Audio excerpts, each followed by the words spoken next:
คันเนื้ออยู่ในกินอะไรเป็นหยังอย่างใดชิ้นหมูสักโลนึงแล้วก็ไข่แตะนึงอ๋อได้ใช่ไหมนะได้บ่นักบ่ได้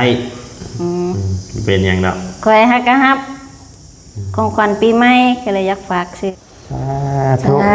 สบายดีปีใหม่กันเด้อมาทุกคนขอให้อยู่ดีมีแห้งความเจ็บอย่าให้ใดความไข้อย่าให้มีปรารถนาสิ่งใดขอให้สมคงมาปรารถนา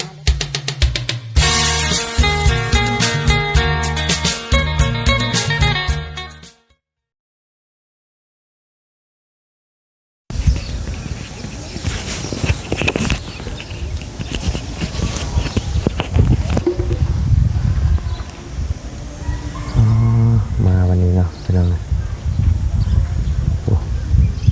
ใส่หัวพญานาคแล้วแหละเอาเนาะพี่น้องเปิดคลิปเปิดภาพมาเมื่อนี้ก็อยู่บ้านดงเมืองยางเนาะพี่น้องอยู่บ้านฮอดบ้านฮอดเฮือนอย่างปลอดภัยเนาะพี่น้องเลยเดินทางมาเมื่อคืนนี่พี่น้องเลยมากับบ่าวบุญลุงนวดเนาะพี่น้องเลยมาฮอดบ้านแล้วเป็นอย่างปลอดภัยพี่น้องเลยทางมาไล่กะมาแวะเบิ่งทางบัดทางว่าก้อนพี่น้องเลยมาเพิ่นเฮ็ดไปฮอดสายแล้วเนาะพี่น้องเลยน่ะเพิ่นคือสิบ่มีอีหยังเฮ็ดต่อแล้วล่ะคือจังว่าเงียบสมออยู่พี่น้องเลยจักเพิ่นรออีหยังขาดอีหยังเนาะพี่น้องเลยยังพออยู่บ่เนาะพี่น้องจักสิถามไผเด้บาดคือบ่เห็นผู้ใดเนาะพี่น้องเลยเอาก่อนอื่นก็กราบทักทายสบายดีเนาะพ่อแม่พี่น้อง FC เบิร์ดสุขุสู่คนบ่ว่าสิอยู่ในและต่างประเทศก็ยินดีต้อนรับเข้าสู่ช่องบ่ไล่พาลุยคือเก่าพี่น้องเลยไปเดี๋ยวเข้าย่างเข้าไปเบิ่งทางบัดก่อนพี่น้องเลยเดี๋ยวจังเข้าไปหาทางสแตลเพิ่นเนาะพี่น้องเลยไปเพิ่นขนดินได้หันมาถมนี่ได้นี่เนาะให้เมียเป็นมือกล้องให้พี่น้องเลยมานี่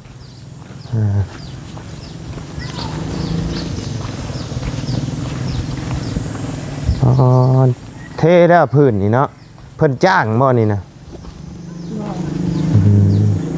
เอาห้องนี่คือห้องนี่คือยังบ่ได้เทห้องปูนบ่พอปูนเบิดบ่อ๋อขึ้นมาเบิ่งเทิงกันพี่น้องอึ๊บ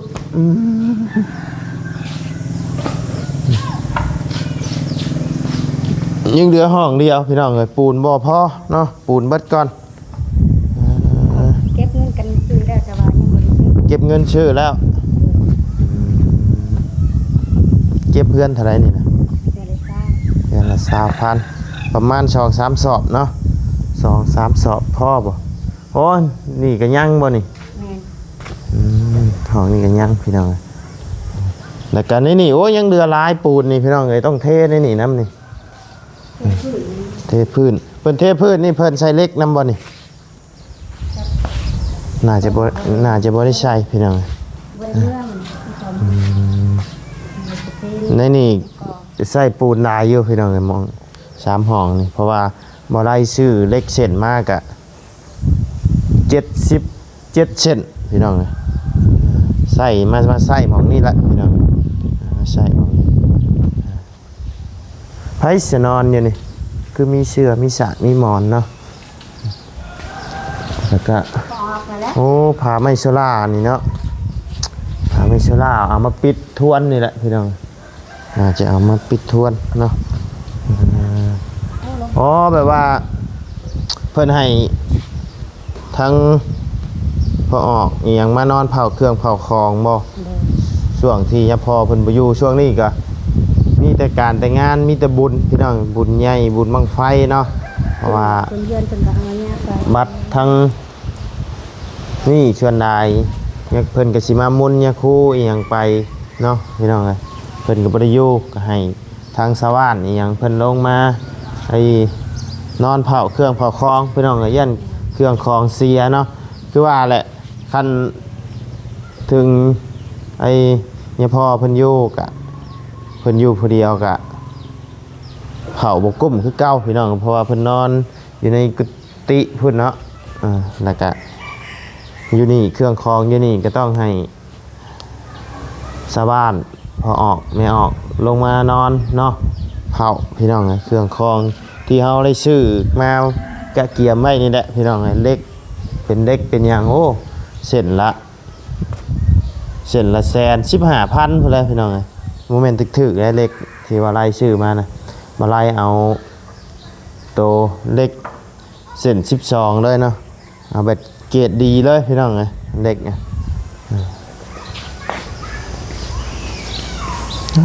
นาะ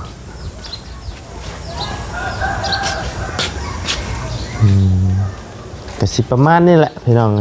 บ่มีผู้ใดอยู่เนาะน่าจะเบิดได้ละเครื่องคองที่ทั้งทีมงานเขาซื้อมาไว้ให้เนาะยังเสียดบันไดอีกนี่เนาะบันไดก็ต้องใส่ปูนใส่ใส่ทรายคือกันเนาะพี่น้อง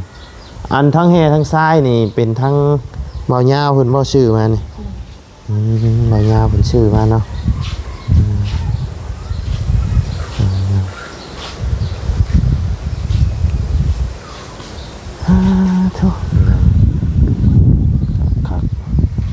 ถือว่าก็ยังขาดลายอยู่พี่น้องคันเทในนี่น่าจะใส่น่าจะเป็นจ้างสร้างบ่หรือจังใดก็ยังบ่ฮู้พี่น้องไอชรานี่ทั้งวาวเตียงทองวาวซื้อมานี่นะวาวเตียงทองเพิ่นซื้อมาพี่น้องไปสับพี่น้องเดี๋ยวเข้าไปหาทั้งสแตลเพิ่นก้อนพี่น้องเลยบ่ได้พ่อหน้าพ่อตาเพิ่นกันโดนเติบแล้วพี่น้องจักว่าจำบ่ได้ล่ะบ่จัก ว่าไล่ขึ้นไปตั้งแต่วันที่22เนาะพี่น้องวันที่22กลับลงมาวันที่10พี่น้องมื้อนี้ก็เป็นวันที่11ปีใหม่สงกรานต์แล้วเนาะพี่น้องเอ้ยผู้ใดเดินทางไปใกล้มาไกลก็ระมัดระวังกันเด้อพี่น้องเด้อยันเกิดอุบัติเหตุเนาะคอยไปคอยมาเนาะพี่น้องเอ้ยปีใหม่นี่ก็ผู้ใดพี่น้องลาวเฮาเนาะผู้ที่สิไปผู้ที่สิกลับมาเยี่ยมพ่อเยี่ยมแม่มาเยี่ยมบ้านเยี่ยมเมืองก็ขอให้เดินทางปลอดภัยเนาะพี่น้องเอ้ยเดินทางมารดน้ำดำหัวผู้ใหญ่พี่น้องเอ้ยสงกรานต์แล้วเนาะขอพรจากเพิ่นแนวใดมันดีๆเนาะพี่น้องเอ้ยรดน้ำดำหัวให้เพิ่นอยู่ดีมีแห้งเป็นร่มโพร่มไส้ให้ลูกให้ดานไปดนๆเนาะพี่น้องเลยปีใหม่มาไล่กับบาสิเมื่อหาทางเถ่าพ่อเพิ่นวันที่13นี่แหละเนาะพี่น้องเลยเมื่อรดน้ำดำหัวทั้งเถ่าพ่อเพิ่นก้อนพี่น้องเลยนานๆสิได้เมื่อหาเพิ่นเท่านึงพี่น้องเลยยากเบียกงานทางบ่ไล่กะบ่ได้คอยเมื่อหาเพิ่นพี่น้องเลยนานๆเมื่อที่นี่กะปีหนึ่งมีเท่านึงเนาะพี่น้องและวันที่13พุ่นแหละพี่น้องมาไล่ชิเมื่อหาทางท่าพอเพิ่นพอดีเพิ่นส่งน้ำพระอีหยังเนาะกระปุกคอต่อแขนให้ทั้งท่าพอเพิ่นก้อนพี่น้องไปนี่เข้าไปหาทั้งสแตลกันเลยพี่น้องอยู่เพื่อนอยู่บ่ไผมานั่งก็จอดอยู่หาบัดนี้สแตลบ่อึ๊บต้องมีบันไดนี่เนาะ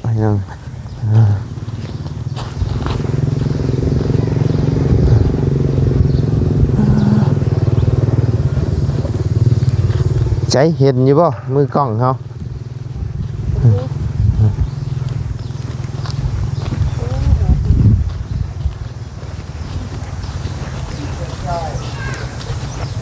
เนี่ยหัววัดหัวว่ากับพี่น้องเลยไปบ้านละเนาะ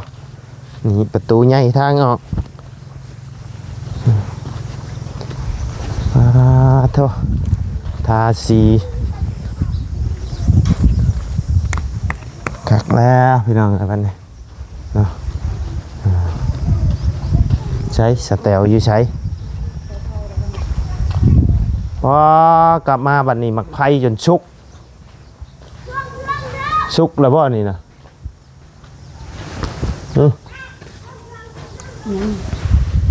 ยังบ่สุก โอ้ยังอยู่พี่น้องเอ้ยแดงซื่อๆเนาะ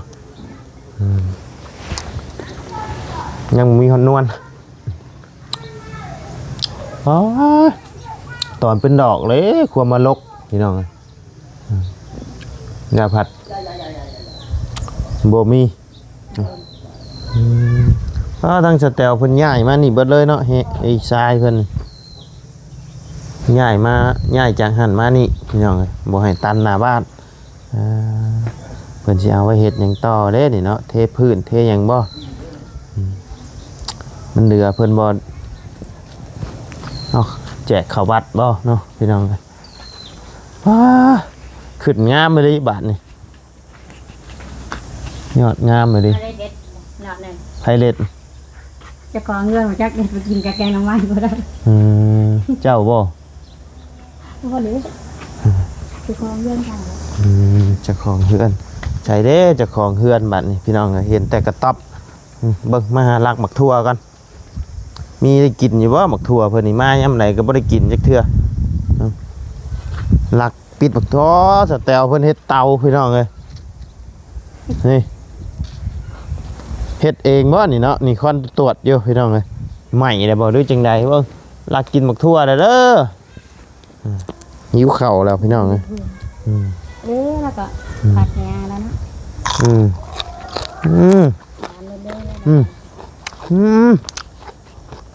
หมักใหญ่แท้นี่นะ คนว่าอีกพัน พี่น้องเอ้ยผู้ยาวกว่าฮอดแขนผู้ คนว่าอีกพัน เอาไว้เฮ็ดแนวบ่นี่ฮะ บางคนได้แล้ว3หน่วย ป้ายาวเลยเนาะเงี้ยเนาะ นั่นแหละความทรงจำของทีมงาน แม่นบ่ เด้อหน่วยหนึ่งเด้อเอาเลย เอาไว้3หน่วยแล้ว เอาสบายดีเด้อสแตลเด้อหน่อยแม่นบ่ได้พ่อหน้าพ่อตายกันแต่ดนเนาะ ลองชิมเบิ่ง งามขึ้นเนาะเดี๋ยวนี้เนาะ งามเลย โอ้ยโอ้ยเนาะปล่อยระเบิดใส่กันเลย หากะเพราทานแล้วแล้วก็ เผาแต่มื้อใดนี่นะ หากะเพราเดี๋ยวนี้นี่แล้ว เดี๋ยวนี้ เลย ขุดแล้วกินนี่ เลย พี่น้องเอ้ยนี่ ทำแล้วจุดแล้ว ไหม้แล้วบ่เนี่ย เลย ไผคือบ่มีควัน หมอหากะอัดหากะอัด จุดไหม้อีกรับแล้วนี่ ยังอยู่ ยังอยู่บ่ จุดทั้งนั้น จุดทั้งนั้นบ่ แมน เจ้าเคยเฮ็ดอยู่บ่นี่นะ ควัดละ7ศพ ควัดละ7ชอบ เลย โอ้ กะอยู่ กล้าอยู่เนาะ เลย เอาอีกกันจักหมะ เอารถก็อยากลอกโอ้ยเท่าแล้วเดิน อาจารย์ชื่อจานกันว่าไก่ตัวว่าจะเข่าตึกใด เท่าแล้วเดิน ตัวได้เท่าก็เอาไว้สะออนมันยาว เนาะยาวหักเลยเอาไว้แน่ด้วย2หน่วยเด้อ เลยได้แล้วซ้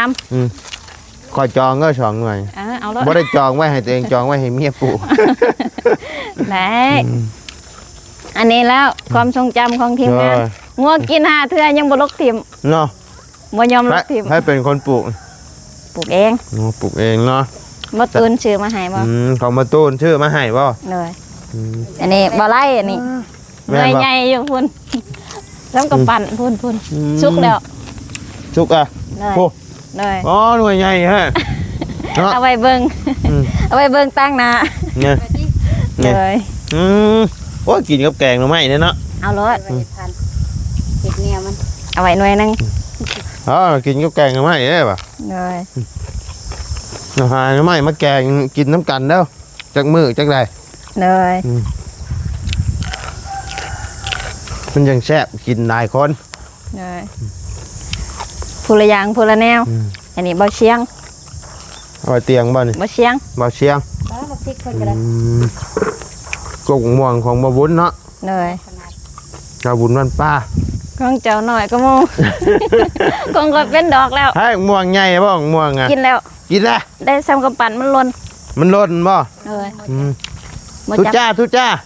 ทุจ้าไว้กิน กินจนว่าอยากเลยลูก โอ้พริกกระดกเนาะ เลยห้ากะหมาก ปลาของชาแตวเพื่อนพี่น้องเลยใหญ่กูโมของบ่บุญก็ตายได้วันนี้ งัวกินเพิ่น มากิน เลย ตายคือเจ้าของนี่เนาะ อันนี้กำลังใหญ่ของ นี่ใหญ่ไปเนาะให้ปลูก อันนี้บ่คำ นี่บ่คำเนาะ เลย ห้องก่อยคือมาขะแหน่กูมูแท้เนาะปลูกพิษที่วะนี่ กกใหม่ดูดปะ โอ้ยมึงกินมันแล้วยังหน่อยนึง มังม่วงต้นนี่คือจังทรงสิตายนี่เนาะ พุ่นอะไร จะ ๆ ใส่ เอาขี้เถ้าใส่อีก จะใส่พุ่นหลายพดบ่ เลย สุดท้ายมันเป็นหมากเลยวันนี้มันก็ บ่มันเป็น ใบมันกับขีนั่นไหม มันเค็ม หมักเด่นพี่น้องเลย กินน้ำแล้ว กินน้ำนะบ่ เลยยันกกมันสิหัก สบายดี ทุจ้าไปทุจ้า คือจ้ากัน บริเวณเดิมเป็น บ่ได้เห็นกันดนเลยเนาะสเตล เลย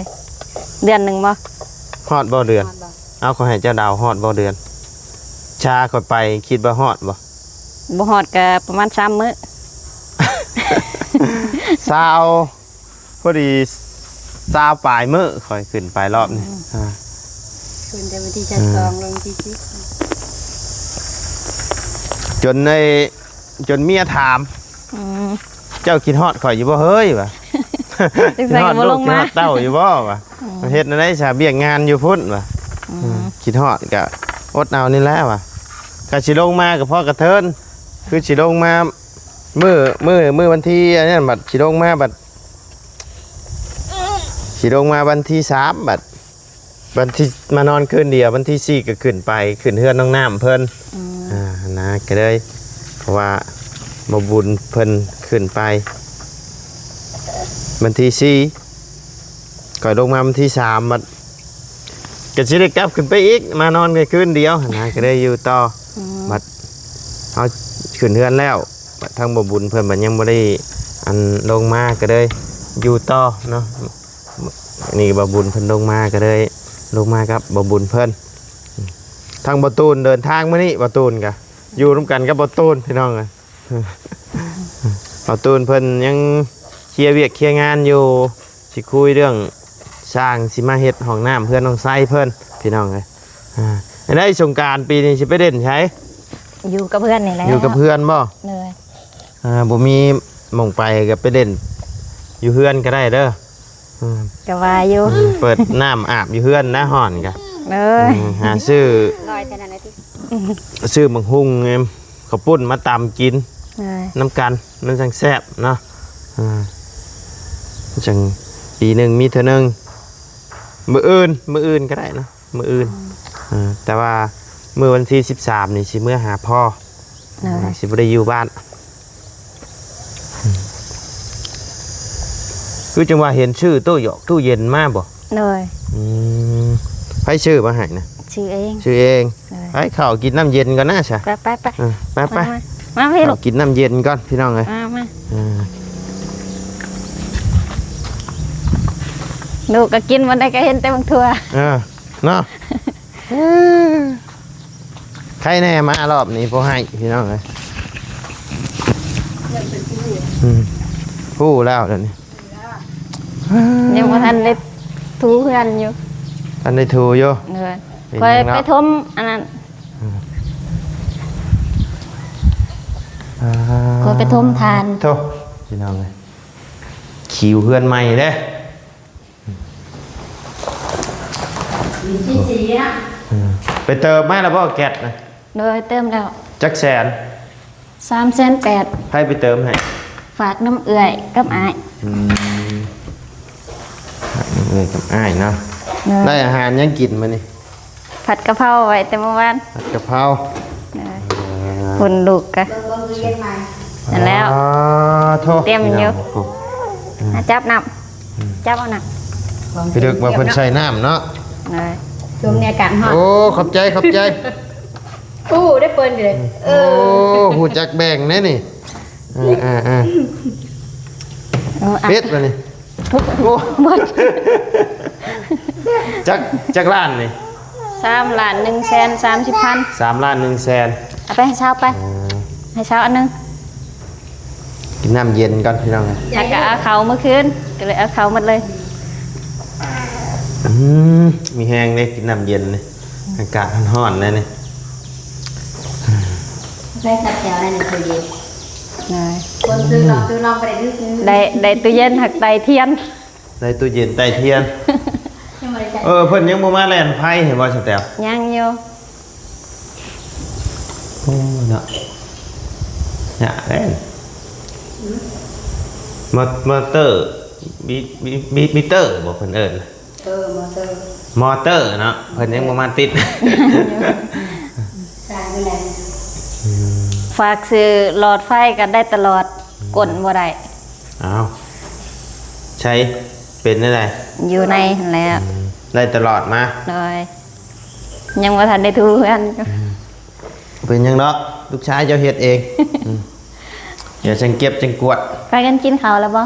ยังแหละบาชีไปตลาดเดียว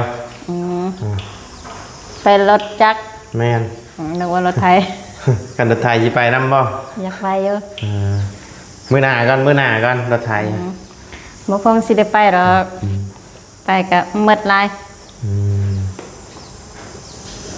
ว่าสิฝากนำอยู่ กันได้ไปเลยวัดแล้วผักหยัง ฝากซื้อของกินนี่แหละ ผักชื่อของกินอิหยังบัดนี่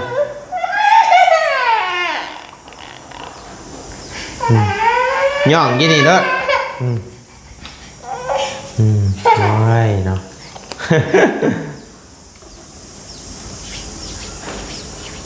คักเป็นยังไงบ้างเนี่ยเนาะนอนห้องนี่บ่หรือห้องนั้น ห้องนี้ ห้องนี้ว่างเปล่าเก็บเครื่องเนาะ เก็บเครื่องเอาสัตว์ปูกันบ่ โอ้ยได้ละ ได้ก็นั่งไปกัน สิไปละ ที่เด็กที่ไปต่อ โดยยิ้วเขาละหาชื่อแนวว่ากินนี่นะเขาก็ อยากฝากอยู่ยันจะนัก ผักหยังผักไอ้ชื่อปูนกับอาม่าบ่ได้เดี๋ยวนะกันผักชื่อปูนเนาะกันผักชื่อนั่นกินนี่ได้อยู่ สินหมูจากโลจากได้ โอ้ เลย ได้ นะ อยู่ช่ำนะคือเดียวว่าแนวนักหนาชื่อไอ้เครื่องสักผ้ามากกับบ่ได้แล้วขอยก็กันแนวอยู่ในกินอะไรเป็นหยัง อย่างได้สินหมู นี่ จากโลนึง ชิ้น แล้วก็ หมูโล ไข่ นึง แตะนึง อ๋อได้ช่ำนะ ได้บ่ ได้ บ่นักบ่ ได้เป็นหยังดอก เคยฮักก็ฮับของขวัญปีใหม่ก็เลยอยากฝากซื้อ ครับของขวัญปีใหม่ เลย ของขวัญปีใหม่เนี่ยมาใช่น่ะ ไอ้ลิสเตอร์มันฝากมาให้ล้านหนึง อ๋อเพิ่นผากมาทั้งเจ้าเองบ่ บ่ทั้งบุญ อ๋อเพิ่นผากมาให้ล้านหนึง เลย อืมเบิด ไม่ให้จะเตียวเพิ่นให้เขาต่อพี่น้อง ฝากเลยเด้อ ได้ สิลืมนี่ติดโตะ พวกแฟนกับเรามีเงินเนาะ เอาหมูโลนึงเนาะ เลยเพราะ แล้ว ว่า ก็ไข่แตะนึง เลย เรือเยอะแล้วถือไปไว้เชื่อ อืม หมูก็สิประมาณ เก่าชีส แช่นหนึง แสนหนึ่งบ่ โลละแสน เอาคันแชนหนึ่งนี่ก็มันก็เดือแล้วอ่ะ ไข่ ไข่ประมาณแตะละ60 ปลายหรือ70นี่แหละอยู่ในประมาณนี้ เก่า10ปลายบ่ บ่ฮอดแตะละ60 ปลายนี่แหละ ตลาดเช้าน่ะ50,000แต่นี่ เพื่อไว้ คันว่า50,000นี่เอาสองแตะบ่ บ่แตะหนึงก็เพื่อเรื่องละ อ้าวก็คือเอาไปแต่200,000พอเนาะ เลย คันว่ามันบ่พอได้ไหนข่อยสิตืมให้มาเลยจังสิทวง เลย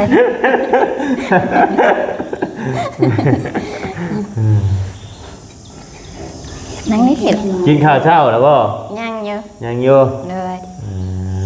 ได้รับของขวัญแล้วบ่อยาก ดีใจ อันเงินตัวนี้บ่ แม่น เอาสบุญเพิ่นเข้ามาแล้วบ่นี่ เข้ามาแล้วเมื่อแล้ว เออ เพื่อนกำลังออกเมื่อ มาเอาไว้ เข้ามาที่เช้าบัดนี้เนาะ เอาไว้หึ นะครับของขวัญปีใหม่ เลย ซื้อเลย ชื่อเลยนะ บ่มีเนียน อด ได้เนาะ อดมาหล่นนะเนาะอดนี่อยู่นี่กินมาหล่นนะ ตะกี้กินแต่หน่อไม้ลาย หน่อย ๆเดี๋ยวนี้ให้กินชิ้นแน่ เอาบ่สลับสับเปลี่ยนได้กินแต่แนวบ่มีเลือดบ่มียางนี่ก็โยขาดสารอาหารได้สแต่เอ้ย เลย คนน้ำหมากนากไม้ เ เฮา อาหาร มื้อใดเฮาบ่อยากเฮากินผักหญ้าไปก่อน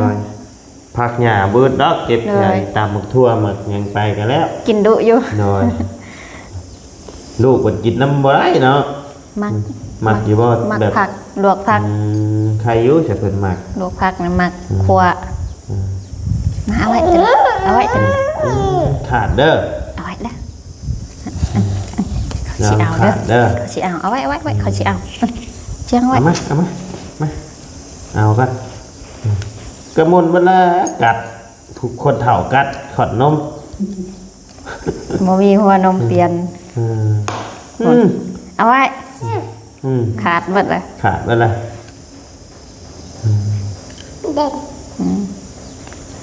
อย่างจะกันเกลียว คนเฒ่าเลย มารักเกลียวเลยดิแก้ยีรนเลย เอาสนอมนี่แต่ว่าข่อยก็สิไปตลาดก่อนพันนี้ เลย โอเคสำหรับพ่อแม่พี่น้องสำหรับคลิปนี้ทั้งบ่ได้ก็สิได้ขอจบคลิปลงไว้เพียงสำนี้กันเด้อพี่น้องเด้อขอบคุณพ่อแม่พี่น้องและ FC เนาะปีใหม่นี่ก็ผู้ใดสิเดินทางไปใกล้มาไกลก็ขอให้ตลอดปลอดภัยเนาะพี่น้องเดินทางขึ้นเหนือล่องใต้ปีใหม่ไปเที่ยวไปหาพ่อหาแม่ไอคนลาวเฮาเฮ็ดงานอยู่ฝั่งไทยสิเดินทางกลับบ้านก็ขอให้เดินทางปลอดภัยเด้อเนาะเบิดสุขผู้สุขคนปีใหม่นี่ก็ขอให้อยู่ดีมีแรงสุขภาพร่างกายแข็งแรงเบิดสุขผู้สุขคนเนาะสาธุ สบายดีปีใหม่คือกันเด้อหมดสุขทุกคนขอให้อยู่ดีมีแห้งความเจ็บอย่าให้ใดความไข้อย่าให้มีปรารถนาสิ่งใดขอให้สมพงษ์มาปรารถนาเด้อเดินทางปลอดภัยกันหมดสุขทุกคนคือหอดคือเก่า น้อย โอ้ย สาธุเนาะไปพี่น้องสำหรับคลิปนี้ก็ล่ำลาแล้วสบายดีเด้อเนาะไป โอ้ย